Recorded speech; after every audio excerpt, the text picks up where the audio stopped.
Və çox təəssüflər olsun ki, zamanımızda görürük, insanlar bəzi həkimlərin rəylərinə dayanaraq uşaqlarını abort elətdirirlər. Bu halbuki dəyərli qardaşlar, əsla yol verilməzdir. Bu, bir insanın canına qıymaqdır.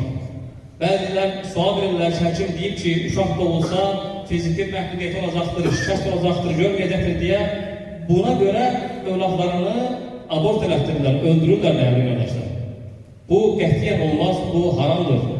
Buna görə insanlar cavab verəcəkdirlər.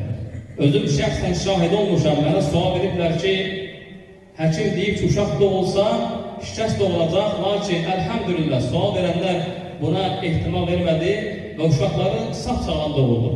Əlhəmdülillah. Onun üçündür ki, bu şeyləri diqqət edən dəyərli qardaşlar. Ruzunu verən Allahdır və sən bilmirsən ki, övladlarından kim sənə daha faydalıdır. Bəlkə də o şikəst olacaq uşaq qiyamət günü sənə onun vasitəsilə başqa tac yedirəcəkdir. Bəlkə də əbədi axirətini o insanla qurtaracaqsan sən. Onun üçündür ki, buna diqqət edən dəyərli qardaşlar.